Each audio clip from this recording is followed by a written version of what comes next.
Dr. Asif, welcome to Progress with us. It's a pleasure to have you here. Thank you for having me, guys, and pleasure to be here. Good to see local, young Sheffield creatives in the podcasting space. Huge industry, so props to you. When I was 20, I was playing PS3. You guys are podcasting, so you're already 10 years ahead. Our first guest in the new studio. It's a pleasure to have you. Pleasure to be here. So, for the people who may have seen you on the BBC and on their TV, as opposed to our YouTube channel, do you want to just explain to people a bit about your background and a bit about your journey in the past year or so?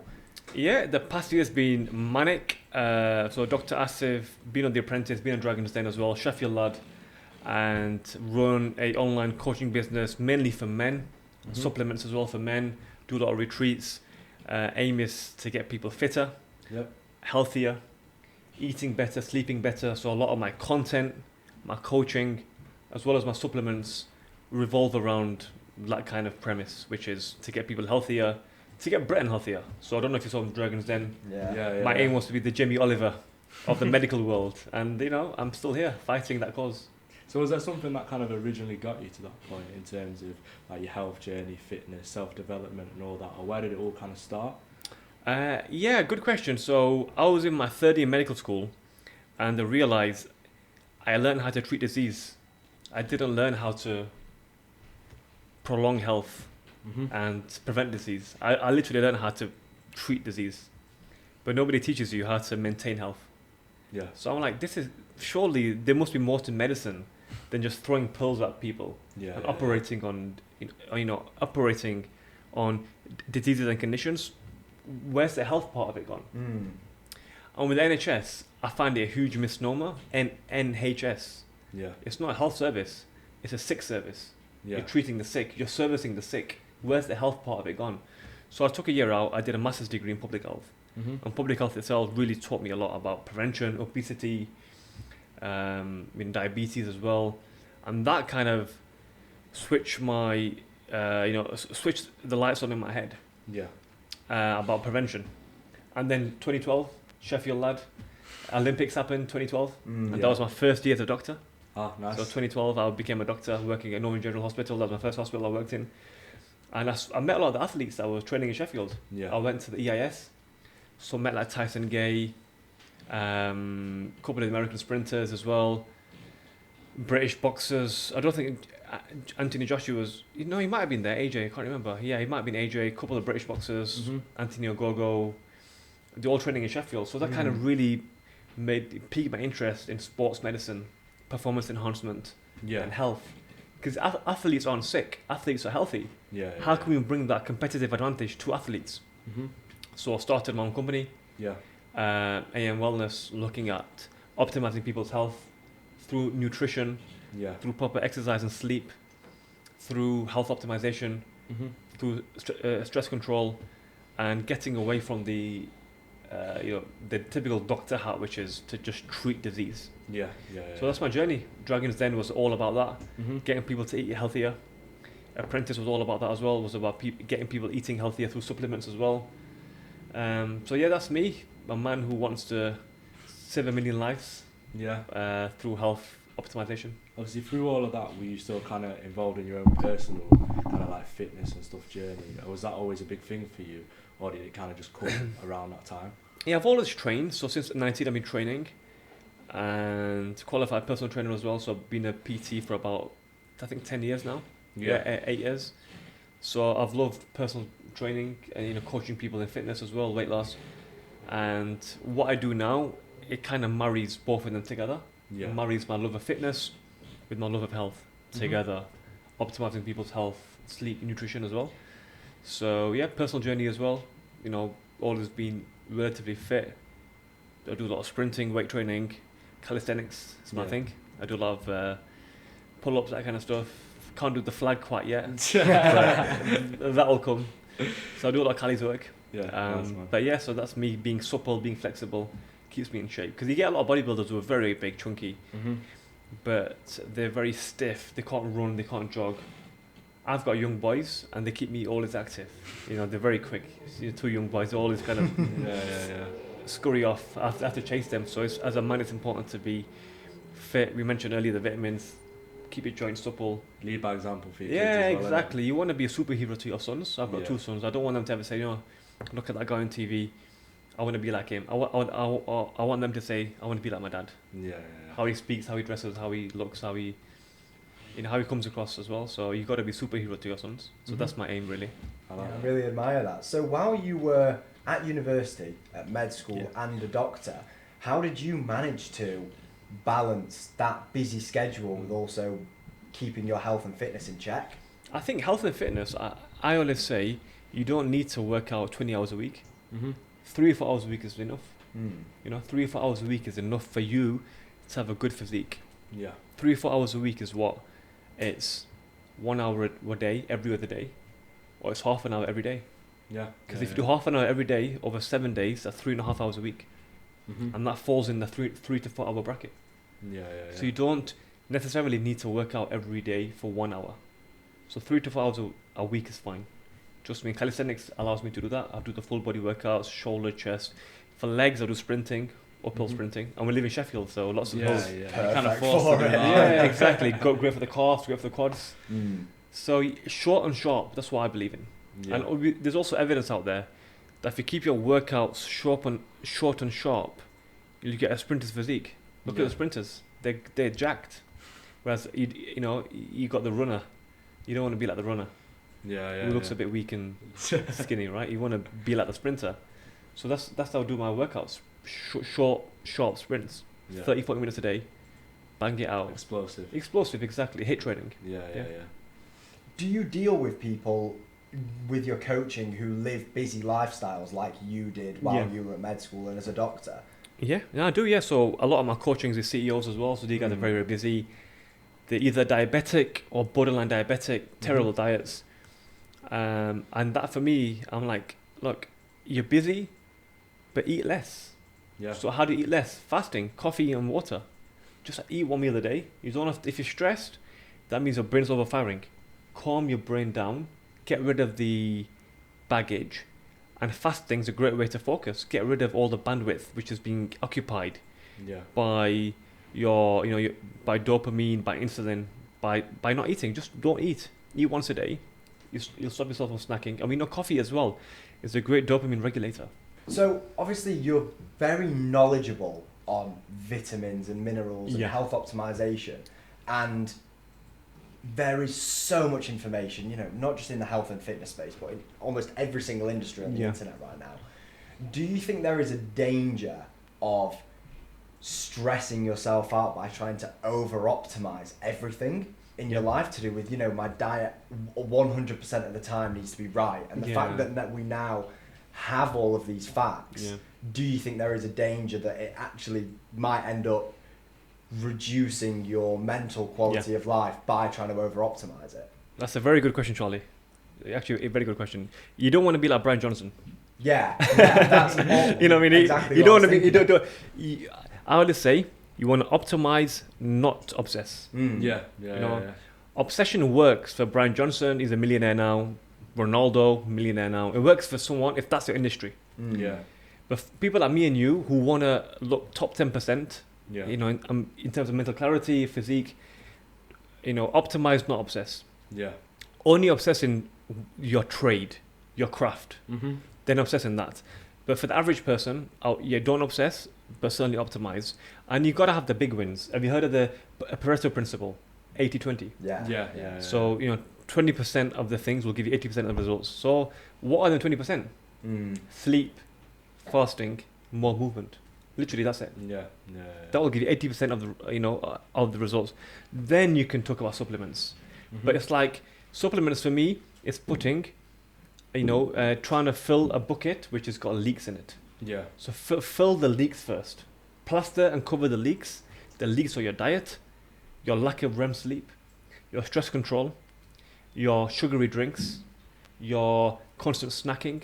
They're the leaks in the bucket. So cover the leaks and then fill it with supplements. So let's just kind of get the basics down before you try and optimize all your training and your lifestyle and all that.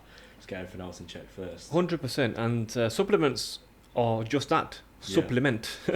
They should supplement what you're doing. It's not a fix. And there's a lot of misinformation out there. You see people like Oprah, having the injections, but it just gives a bad impression. You can lose weight and have a healthy metabolism through fasting, through sleeping properly, because sleep is a regulative appetite, and appetite like leptin, ghrelin, they regulate your metabolism. And then people end up blaming metabolism and bad genetics.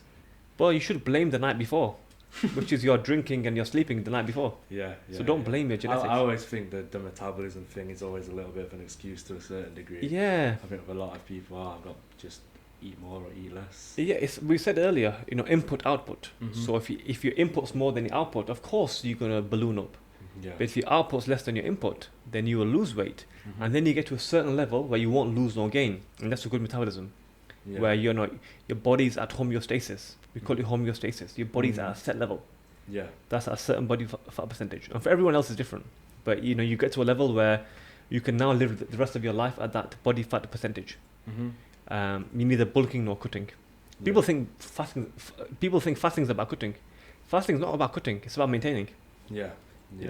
So it seems. So you said in 2012 you were qualified as a doctor. Am I correct? And your mission ever since then, from 2012 to 2018, when you went on Dragon's Den? Yeah. And then 2023 on The Apprentice has always been to try and make Britain a healthier place at the root cause. From a strategy perspective, do you think it's better to teach parents about this? People like you speaking to grown-ups about it so then they can teach their kids? Or do you think it would be better to teach kids more about the importance of their diet at a younger age? So children, like I said to you earlier, are like sponges. But to get the message to them, 5 years ago, had to be via schools. But now with TikTok, we've got a great platform. I think it's easier to get the message through to children than it is to parents. Children have so much power nowadays. Like my son is 6. He's great. He wants a VR headset. He's like 6 years old. So having breaking through, penetrating the minds of the youngsters is very important, and we can do that now better than ever. So I think messaging has to be to the youngsters. Because you can't expect school to do our work, because school's all about teaching the basics. You guys went to university. Well, you didn't finish, but you went to university, right? But you don't learn about how to start a business. You don't learn about taxes, corporation tax, or even how to start a company without £13 registration fee for starting. They don't teach you that. And to start a company. Okay, I'll give you an example. I got a scholarship to do the MBA in 2020. I applied, I got accepted. But I'm like, if I do the scholarship in 1 year, I'll learn how to start a company. But in that 1 year, I could have started 3 companies. And one of them could be £10 million worth by the end of it. So, writing a business plan is important, but learn to leverage. Social media is a great way. You can learn so much from social media. And going back to your question about youngsters, we should get into their minds about what is healthy eating, etc. Because I think parents are so busy nowadays. Children have more time. And we should try to get into their minds and about healthy habits are now starting from young. What would you say is kind of the best way to do that though? Because obviously with social media and kids, there's still a lot of ethical qualms as well. Of course. And also, obviously you're a dad yourself. How do you kind of filter, if you say your kid was on TikTok looking at this kind of stuff, what's actually good and what's just a load of crap that they're taking in? So you got to cut through the noise. I think that again goes back to the parents. So they must filter what the kids are seeing. So I think in China, TikTok's more educational. You've heard about that. And in America, it's more kind of dance and just, meaningless, and valueless. It's insane. It's absolutely insane. So we can't underestimate the power of social media. It's going to be there, whether we like it or not. I think social media is a double-edged sword. It's like a sword of a surgeon, right? A surgeon can save someone's life, but the same scalpel in the hand of someone else could kill you. So it's the same instrument, but different results. Same as social media, same instrument, different results. So we can use it to educate, we can use it to entertain. And I think the China-America kind of juxtaposition gives us that example that it can be used to entertain, like in America. mindless entertainment, or it can be used to educate, like in China. I think the good way that they do it in China as well, they kind of use it to entertain while educating. Exactly, it's called edutainment. Yeah, That's what they call it, right? Edutainment. And I try to. So I don't do any TikTok dance videos. Never have done, and never will do. So, content can be fourfold: Yeah. inspire, educate, entertain. Sorry, there's four of them. I keep forgetting. So, content is four things: educate, entertain, inspire, educate. Or maybe I missed one, but it's 3 or 4 anyway. Right, one of them. Yeah. I aim to inspire Yeah. and educate Mhm. through content. Mm. I don't want to, I don't want to entertain. Yeah. But you can make it like, like you said, edutainment, where it's educational and entertaining at the same time. Oh, sorry, the other one was inform. Yeah. Inspire, inform, educate, entertain. They're the 4 things of social media. And I aim to inform and inspire and educate. Mhm. Whereas social media now is about attention economy. Yeah. Let's just entertain them. TikTok, I don't know if you remember, was Musical.ly. Yeah. Like Vine beforehand, more or less. 8-second videos, yeah. Yeah. Dancing, flossing, that kind of stuff. So I think there's a huge remit Yeah. for social media to educate the new generation. And actually, there's nothing wrong with correcting your parents. If they were wrong about cereal or sugary drinks. Because my parents gave me Sunny Delight when I was younger. Sunny D, I don't know if you remember it. It's like an orangey drink. Oh yeah. That's full of sugar. That's what it's healthy for me. But obviously now we know it's not. So there's nothing wrong with saying, hey, hold on a second, it's not. It's not good for me. What's that? It sounds like a car reversing. It's all good. Let's keep going. So going back to your point. So social media is a new school. Mhm. I really think it is.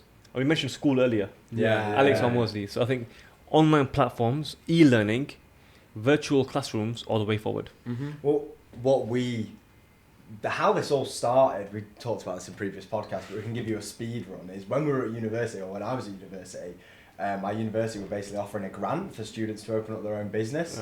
And me and Jacob, who were unhappy at university at the time, wanted to see if we can find a way to bridge the gap between, online education and formal education. Yeah. And what we're trying to build at the moment is something called the Progressus portal, where we want to build a product that we could eventually take to colleges and sixth forms that is legitimate enough that would be able to connect students with an online business and see it as more of a legitimate career path. Like I've started my business solely off the back of online courses and mentorship, people like Lee, you know what I mean? But bringing that into schools is something that I think we will see.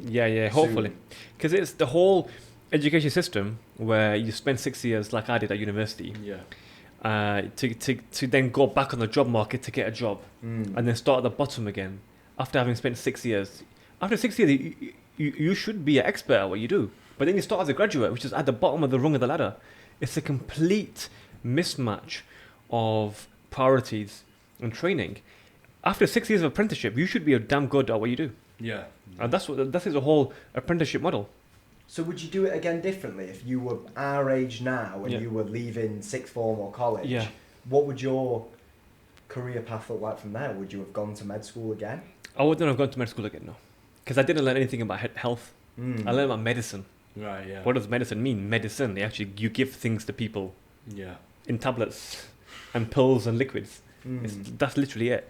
I'm more of a health guy. Mindset, health, coaching, that kind of stuff. So I would have just delved deeply into psychology of behavior change. Because to get people to change, you've got to shift their behaviors. And I talked about it with Lee yesterday, friction. Increase friction for bad behaviors, decrease friction for good behaviors. So 90% of what I saw in medicine, apart from obviously rare cancers, which are congenital or whatever, or like in cleft palate or cerebral palsy, it's not your fault. It just happens at childhood, right? Yeah. But maybe 89% of what I saw was self-inflicted. Yeah. Diabetes, smoking, alcoholism, intravenous drug use.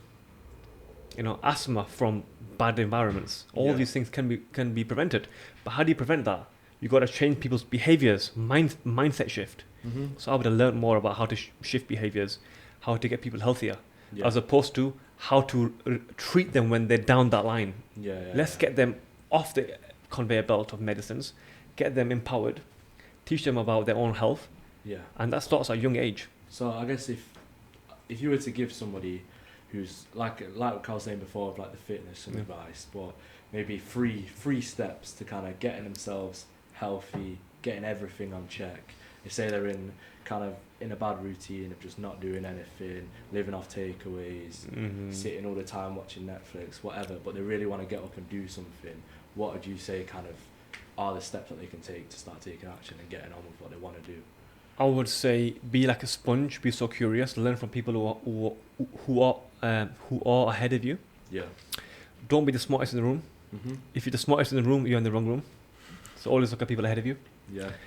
And a third one, really believe in yourself. Yeah. There's going to be dark days where you can't have your mum or your best friend on the phone. So they're the days you've got to motivate yourself. Yeah. So you're in a narrative, and Lee speaks about this a lot as well. Yeah. Your inner voice, that inner narrative. Yeah. Just believe in yourself. Say, I don't know how, but I know I'm going to pull it off. Just like you guys. Yeah. You know, 20 now, 30, you don't know how, but you're going to pull it off. Mm-hmm. Just have that almost irrational self-belief. Yeah. You know, like, I don't know how, but I know I'm blessed, and Yeah. I'm going to pull it off. It's like that thing of like the dualities of life. Where Yes. It's like two sides of the same Yes, coin. exactly. All the bad stuff is what makes all the good stuff so good anyway. Yeah, exactly. The whole duality of life, the whole depth of human experience. Mm-hmm. You have to experience sadness to understand happiness. Otherwise, happiness has no meaning. Yeah. Because it's always at that level. You got to have the opposite to understand. And I mentioned this yesterday. I gave a Lee. You got to know cold. You got to know to experience hot. You got to know what cold is, Yeah. and vice versa. You got to know the opposites. Something that I've been thinking about recently is Lee's been one of my many mentors, but probably the person who's impacted my life the most. And you know, he has helped me out in ways that I will never know what would have happened if I hadn't have worked with him. And with so much information being on the internet, and you know, people like us being able to access mentors, it's amazing, and we avoid loads of pitfalls and mistakes we would have made. But as someone who has young sons, you've got younger siblings, do you think there's a balance between teaching people and mentoring them and helping them avoid the mistakes and letting people figure things out for themselves and making mistakes? Because when I think of some of the kind of biggest life lessons in my short time on this planet so far, they've been, you know, real mistakes that I've made. And, you know, although mentorship is excellent, how much do you think there's a balance between the two? So you mentioned my sons there, and I give you a good example. If my son is like, my eldest is now climbing trees, so I'm there behind him, but I let him sometimes slip on a branch, so he knows what to do next time. You don't want to be the helicopter parent. Yeah. You know, helicopter parenting. And it's the same as mentorship. You gotta see them on the path, but not hold their hand. So you have to just say, you know, I'm behind you. Yeah. But I'm not going to hold your hand. And that's what someone like Lee does. You know, he'll understand that he's there to guide you, to course correct. So it's all about course correction. If he knows you're 1 degree off, and if you continue down that path, you know, it's a whole law of refraction. You know, light refracts. So even if it's 1 degree off, you're going to go 100 miles off if you keep going that way, even for 1 degree difference. So people like Lee and myself are there just to have that bird's eye view to see if you're on the right path, but we let you walk it yourself. Yeah. So let them fall down. Because honestly, it's very important to fall down and fail, because you fail forward. And it builds thick skin. Yeah. People who get things handed to them who don't appreciate it, and they lose it. Yeah. Like 99%, I would say 100% of a lottery winners lose it within 2 years. Yeah. I don't know any lottery winner that's still wealthy, because they've got it handed to them overnight. It's a concept that Lee actually went through with me on a call. It's called mental thermostat. So whatever if you're familiar with it, then you know. No, exactly. No, exactly that. And going back to the question about mentorship, it's very important, because with mentorship, essentially, what took me and Lee 10 years will take you 5 years. Yeah. But you still got to go still got to run the 5 years. You got to do your yards in the 5 years. But you'll avoid the long routes. Yeah. But you still got to go on the path itself. You still got to grow on the mountain itself, and there's no other way but hard work. But you will avoid the diversions and distractions that we had. Yeah. You know? Would you say there was an influential person in your life that kind of helped you with that, aside from obviously going to university and stuff, or was it just kind of your own personal journey? That's kind of where you discovered all that kind of thing. I learned it all by myself. Like, I had no blueprint. Yeah. Literally no blueprint. You know, Tony Robbins, again, one of Lee's mentors. Yeah. I had his book called Awaken the Giant Within. Yeah. 365 lessons for daily. I used to read that at night time, honestly. I'll read that at night. 365 pages of that book. One a day. Great book. So that, you know, he was like a virtual mentor. But when there's no blueprint, you become the blueprint. Yeah. And, you know, Lewis Howes talks about it in the School of Greatness. He said, look, have a picture of yourself on your phone and become the role model that this young boy would have liked to have had. Yeah. So if there's no blueprint, you become your own blueprint. And now I've got sons. Honestly, like, I want to have daughters as well, but I'm so glad I've got sons, because now obviously it's easy for me to relate to them as boys. I was a boy once. You guys were boys once. So be that role model that your boys would, or that your boys want, and then you as a boy would have wanted as well. And when there's no blueprint, you're super driven, super hungry to achieve so much, just to, you know, reparent that boy who never had a role model. Yeah.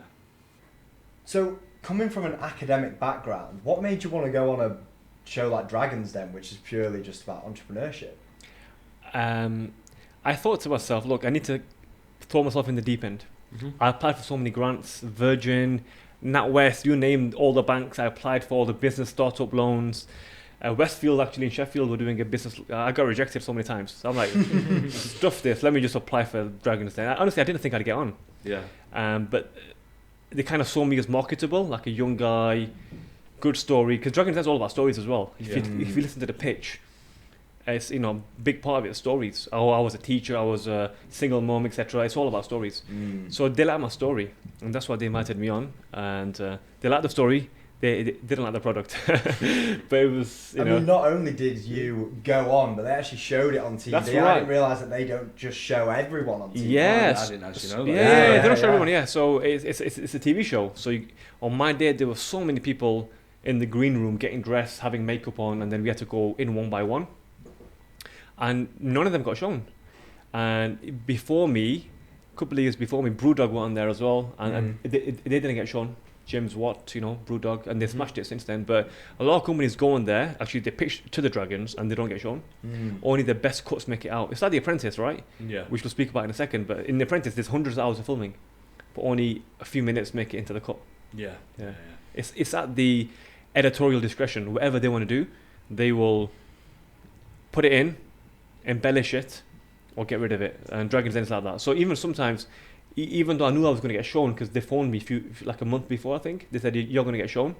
I thought I might be the end skit, you know, where it's the music's on and you only show like 30 seconds of the pitch, but they actually showed my whole pitch, which I was very pleased about. It's whatever the producers want to make exactly. the show look good, and I think mine was quite a fiery episode. Yeah. So they showed that. Which dragon was it? You said who's Tuka? Who's Tuka? That's it. I know Tuka tried to. He tried to cuss my credentials. Yeah, do you know what? I thought your pitch was quite interesting. I'm interested to know your thoughts of if you were to do it again now, would you do anything any differently? No, I wouldn't. Honestly, I genuinely thought like it was a perfect pitch. Cause I practiced so many times. I thought your hook and your storytelling in the first minute was really good. Exactly. So I practiced it, and you know, as I say, there's no such thing as a perfect pitch, but that was as close as perfect as I can get, as you can get. So I delivered it properly, got the story, got the hook in, got the context, gave them my solution to the problem. And at the time, there was a big problem with sugary drinks, and then literally that same year, they released a government tax levy on sugary drinks. And so that was my whole solution to the problem. Kids are getting decayed teeth, they're getting caries, diabetes in their 20s now. It's not just the food, by the way, it's the sugary drinks are doing the damage. So I said, let me make a 2-in-1 recipe, food and a drink in one. Natural sugars, fructose from dates, Mm-hmm. creamy caramel fibrous fruit, flax seeds in there, nuts in there, high protein, great meal replacement, Mm-hmm. a good solution to all the crap we have in the supermarkets, which is processed. Because none of the stuff was processed; it was all Mhm. naturally, wholesale source ingredients, and that was the issue, right? Because it was Yeah. so wholesome. It had a 3-day shelf life. Yeah, I saw You know? that.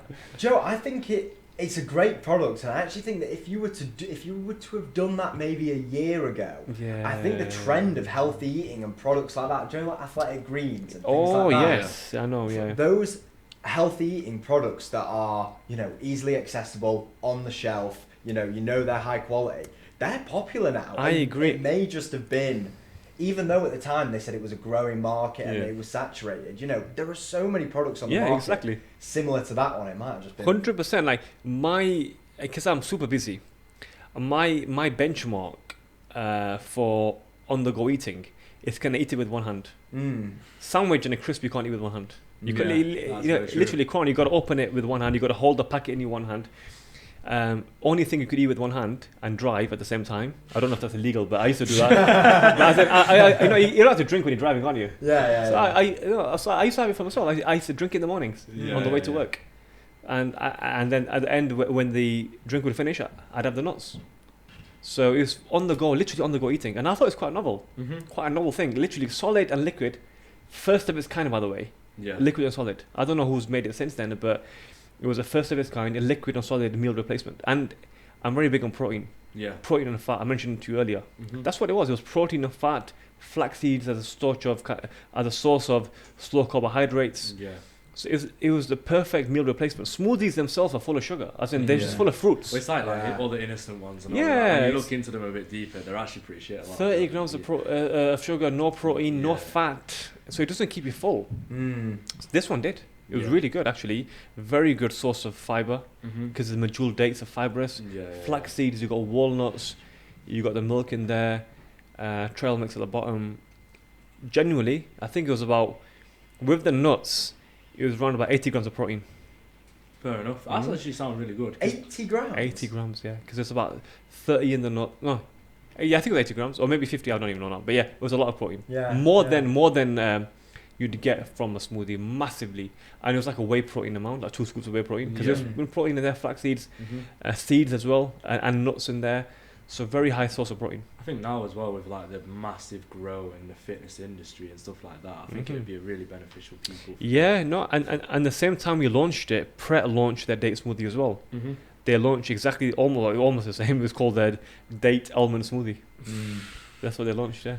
But Pret obviously they do fresh food, Yeah. Yeah. so yeah. Pret never make it for months and months before. So Pret can afford that Mm-hmm. because they got high turnover. People go to Pret for lunch and breakfast, whereas Innocent, they and all of the smoothie companies, by the way, and Yeah. all drinks companies, they've got like a 3-month shelf life. Yeah. Mm. So you That know, always says something about the product though. When Yeah, they've it got does. a really long shelf life. doesn't it? imagine a rotisserie chicken that you left. Oh, I don't want to. Exactly. So yeah, I believe in things which are made fresh, Yeah. Yeah. and I try to. But it's hard to scale a fresh business. Mm-hmm. You know, my friend has got a donut business. Yeah. He has to deliver within 3 days of them coming out the oven. Mm. Right. Yeah, so it's hard to scale that. It's interesting that you said that you'd already applied for a ton of grants before going on Yeah, Dragons then. yeah, loads. Because I always think, even with shows like Shark Tank, Yeah. which is just the American version, I always think, I wonder how many of these people are just there because they think they'll get brand exposure from Yeah, going on the yeah, show, yeah. as opposed to people who are actually there because they want the investment of the dragon. But I Yeah. saw a video of you talking about how Tej Lavani, Yeah. he was the dragon that you wanted. I wanted him, yeah, Yeah. because he's into vitamin supplements, phytobiotics. Mm-hmm. So he's the guy that understands it, and I wanted mentorship from him as well. Mm. But it didn't come to fruition. But with any products, you refine, you pivot, Mm. and you leverage your understanding and improve. Business is a journey. Mm. You add to what you know. It's never a destination. It's always a journey. People like Richard Branson, Alan Sugar, in their 70s, both of them, they're still Yeah. going. Yeah. You don't retire from business. You never retire. It's not a job. And fast forward 5 years, you went on The Apprentice. That's right, So yeah. what prompted you to apply to go on? Well, good question. I saw the way social media was going, and I Mm. thought, I've got a supplement brand, a coaching brand. Mm-hmm. Apprentice will give me the exposure. So for Dragon's Den, it wasn't really the exposure. But Apprentice, I thought, you know what, it will help me, even if I don't get the investment. Because, you know, let's be honest, you got 4% chance of getting the investment, or like 5% chance, like even 1 in 18 people get investment. So you got a very small chance of getting the investment. But you've got 100% chance of being exposed and having brand exposure. So for me, and I got exposed in the first episode, and then in a bad way, never mind its exposure anyway. So for me, I thought, you know, I could really use this publicity and brand awareness to launch or improve and leverage my own offering, which I had at the moment, which was AM Wellness, which is my supplement brand that we do. And Apprentice has given me, the platform, and it's given me a platform to speak on podcasts as well, speak about what I'm passionate about, which is health and wellness and mindset. That's exactly what I talk about. Health, wellness, mindset. Notice I didn't say medicine. Medicine is sickness, right? You give medicine. If medicine is what your grandmother takes, and I don't want to talk about I don't want to talk about just healing. Let's prevent it in the first place. Something I'm kind of curious about then is, obviously you said for your Dragon's Den pitch you did a lot of practicing. And earlier you also spoke about how you want to be an example for your kids, and they want to like speak like you and things like that.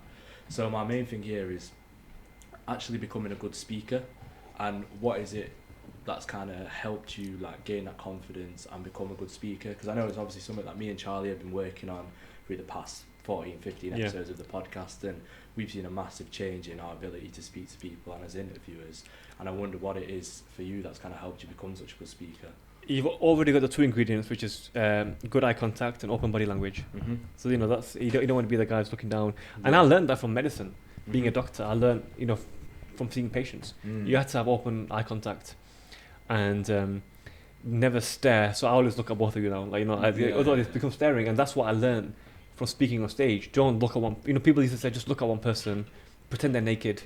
That was like a hack. Have you heard the hack? Then it gets the audience is naked. But then just always change your gaze, etc. That's one thing. And secondly, is for me, I've got a speech impediment. Even now, it comes out sometimes as well. I've got a stammer, and for me, it's being mindful of my breathing. So breathe properly. Breathe from the diaphragm. Speak from the chest. We often breathe from the chest and speak from the mouth. You should breathe from the diaphragm, speak from the chest. That's bring it all down. Go from your nose to your mouth to the chest, and then breathe from the diaphragm. I think people really underestimate the powers of breathing. I think that was, I know it's going back to the gym and fitness or whatever, but I think that's probably one of the main things that took my gym, all my fitness stuff to the next level, was completely locking in my breathing with everything. Dial your breathing in, so important. And also your breathing. I was a sports doctor for Leicester City Women's before the helicopter crash. So my background is sport medicine. I was a sports doctor for a couple of teams in the Midlands, Nottingham Forest Academy, with Roy Keane and Martin O'Neill. Oh, no way. And you had to learn to shout. And how do you shout without getting a sore throat? You learn to get more air into your diaphragm. That's what you get more air into your lungs from your diaphragm. Because being a doctor on the football pitch, you gotta shout like the manager. You gotta shout instructions. Adrenaline rush. You gotta shout to the players. So being a sports side doctor helped me. Honestly, that really helped me. I guess moving on from the speaking, what about the confidence side of things for people who are, even if it's just maybe young men or women who are trying to get better at talking to people and things like that? What can people do in terms of building themselves up and just being confident to speak online, speak to people, whatever it is that they want to do? I give you a very good take-home practical advice. Go to Greg's and order a Burger King. Go to McDonald's, order a Subway. I've seen things like this of 30 days of rejection. It's ask for something every single day that you're not going to get. Exactly. Go to Costa, ask for a Starbucks. You're going to get rejected. You're going to get looked at, you're going to get laughed at. Or go to a girl and say, can I have your number? Even if she's, even if you've got someone. It's that building thick skin. Apply for that job. Phone that person. Phone that, potential business partner or cold calling. Someone did it for 100 days. Trust me, forget 100 days. By day 10 or 8 or 7, you got such thick skin. So build that confidence, that thick skin, that rejection-proof, thick skin, that bulletproof mindset, but it's only through action. Yeah. Fake it till you make it in a way, but make it. You can't fake it anymore. You got to actually make it, and you make it by accelerating the rejections, bringing them. Just eliminate that fear of rejection. Yeah, because people will move on. Yeah. That hot girl, or that that person that is out of your league, will walk away and smile, and they'll forget about you after 10 seconds. So just don't think it's too important. I guess it goes back to that thing of nobody really cares whether it's posting a video of yourself on social media, going and talking to someone, blah blah blah, going to the gym.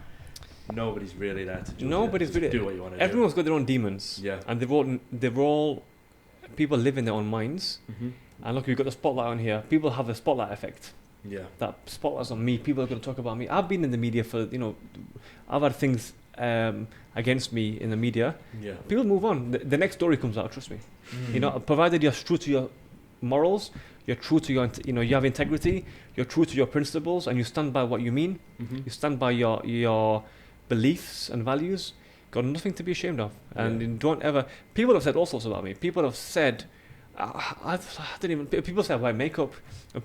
People have said I've had children, like different baby mamas. Like that's all that. Honestly, just read the comments sometimes. It's so fake, and I just smile and But before I may have got affected. Yeah. I may have actually called them out and said, "Look, guys, this is slander." Now I leave the comments on. By the way. Yeah.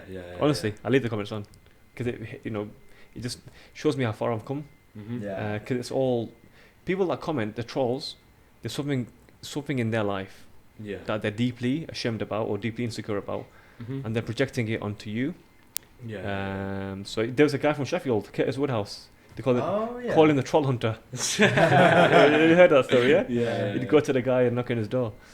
So, but don't engage. Yeah. Have a strong rejection-proof skin. Mm-hmm. I always say, in this game, you can't be like an elephant who's got thick skin because the elephant still cries.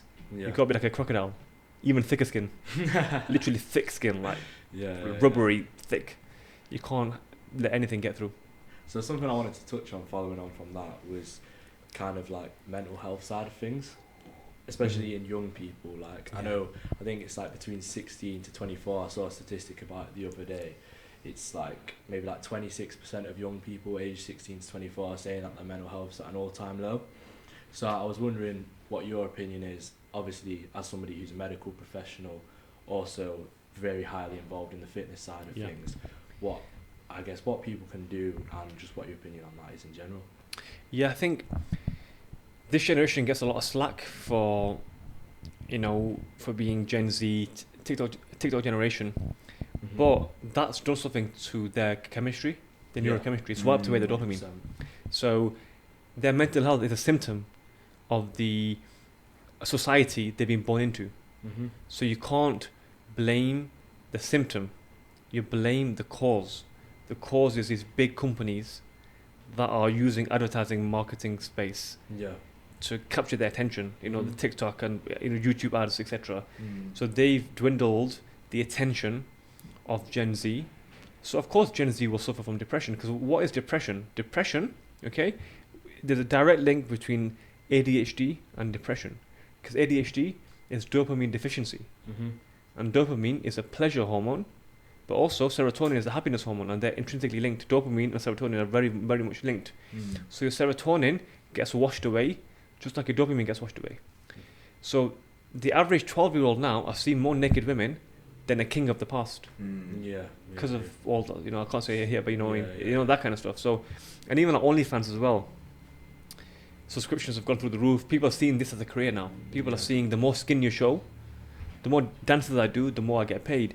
So this generation has been monetized and incentivized to be degenerate. And we spoke about degeneracy, Hamza with the school, etc. And it's essentially reclaiming our minds back. Our minds have become so deplete. And this, of course, is going to lead to mental health, of course. And body image as well is quite big.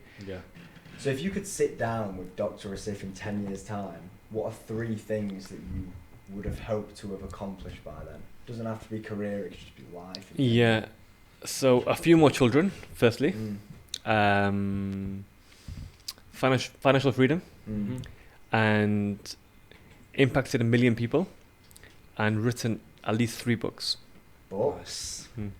Have you started writing any of them yet? I've written like 3 or 4 smaller ones, and there'll be chapters in my book. So I've written one called Mentality Monster, and that's available on Gumtree and Gumroad and Patreon. So I've got that one, but I want to make that into a chapter, not a book. That was like a small ebook. So I'd love to write one about complete mastery. Nice. So for me, mastery is 4 things: mindset, muscle, money, and relationships, marriage, etc. Yeah. You know, so that's call it the 4 M's: mindset, muscle, money, marriage. And all my content is all about that. Yeah. Literally, that's all my content. My YouTube's called Masculine Mastery. So I guess going on from obviously like you in 10 years onto the kind of social stuff, is that something that you want to keep pushing as much as possible, the social media side of things, to get your message out there and everything? 100%. So I've had reels that have hit 1 million. I've had a few that have hit 1 million. Yeah. And for me, it's not the numbers, it's not a vanity thing, it's just the fact that I can reach 1 million people through my voice. Yeah. I couldn't do that 10 years ago. Yeah. So definitely, social media is a vehicle Yeah. to push your message out. It's an instrument. I was going to say, like, even what you just said about wanting to reach 1 million people, it seems like you're well on your way there already. Yeah, that's my aim, and you know, it's to actually impact 1 million people, to change their lives. Because I would never do that as a doctor. Imagine 1 million people. You can't actually do that as a doctor because you got 10-minute appointments. Yeah. You don't actually change it. You just repeat prescription, repeat. Look, let me look in your ear. Listen to your chest. It's just conveyor belt. You know, it's actually not treating anything. It's not preventing. I want to just spark 1 million minds that can change the world. I like that. Yeah. Last question, and then we'll wrap it up. How do you find? You know, you've got these big plans and big goals. You want to reach 1 million people, but how do you find the balance between, you know, having these goals and also being grateful for the impact that you've managed to have so far? That's a good question, because it's a balance between gratitude and seeing how far you've come. Yeah. Without that diminishing your flame. And it was my birthday last Thursday. 2nd of May is my birthday. Happy birthday. Thank you. And my brother messaged me. Normally, my brother's up in Scotland. Right. He's a data scientist guy. He's very smart. He's just become a doctor as well, PhD doctor. He finished his doctorate. He normally messages me, not uplifting, but you know, me and him are close friends since a young age. Only 2-year gap between us. So all his messages me, keep going, you know, all these masculine messages like you're going to be the strongest guy in the bloodline. But this message on Thursday, he said, just take a day to reflect on how far you've come. And I thought, wow, you're right. Just take a break for today. Just be grateful for how far you've come. Yeah. Because we get lost in the hustle. Yeah. And we always look at the destination. But sometimes you've got to pause, have a coffee, have a cigar maybe, if you can, sparkling water, and actually look back, not forward. And gratitude. But your gratitude is very important to me. And you know, also, Huberman talks about this as well. Gratitude changes your brain's chemistry. It actually elevates your serotonin levels. Yeah. There's actually studies, medical evidence out there that gratitude alters your serotonin levels. And serotonin is the happiness hormone. Yeah. So always be grateful, but at the same time, have a insatiable, unquenchable thirst and hunger for life. Yeah. Because what's the best placard you can have on your door, or in your room, is having a human skull there. That's going to be you. Actually, my brother taught me this. He said, just have a skull in your room. It sounds very dark, but he just have a skull there. That's going to be you. In 50 years, 60, 70 years. And the Greeks called it memento mori. Remember that you'll die. So remember death very often. And I actually met someone 2 days ago on Sunday, weekend. Bank holiday throws me off, but I met a guy. Yeah. And he's a young lad, very, very successful in his own way. He's got like a 4 million followers on YouTube, 8 million on YouTube, on Instagram. I don't want to mention his name, but he's got like 4 million on YouTube. Very famous. And he says, already buy your death outfit, what you're going to wear on your funeral. I just hang it up there. You guys are 20, I don't want to scare you, but but he said that just changes your mindset. And you know what changed my mindset? When I was in 2020, during COVID, I wrote my first will. Because I was literally in the battlefield. I wrote my will. I was 30 something at the time, 32 I think. Yeah. I wrote my will in COVID, and that changed my mindset so That was much. a bit of a crazy feeling. Yeah, we had to write it because you don't know, right? Mm-hmm. You know, it's unexpected pandemic. Yeah, I guess you're on the forefront. Yeah, so anything could happen, and I had kids at the time as well. So I wrote a will, and that will was also the most liberating and sweetest moment of my life, because I'm like, now everything I do is on borrowed time, because I could have died in COVID. You know, I could have died in COVID. So that itself was liberating. So yeah, memento mori. Sometimes look back, but also, you know, look forward, because you've got a short time on this earth. Mm. It's not long, trust me. 80 years flies by.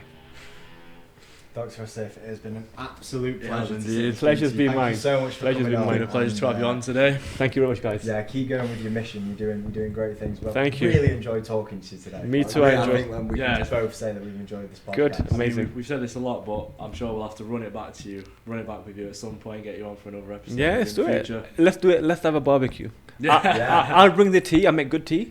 Sri Yeah. Lankan tea. There you go. Yeah, we'll get some tea. Make some nice. Bring some plantains. Yeah, we have it literally on the, what's it called? When you go past a riverine valley, Yeah. it's, you know, you're in the peaks, aren't you? Mm-hmm. Yeah, we have it there. Great stuff. It's been great Sounds good. speaking to you. There you Thanks go. very much. Pleasure, guys. Appreciate Pleasure. it. stuff.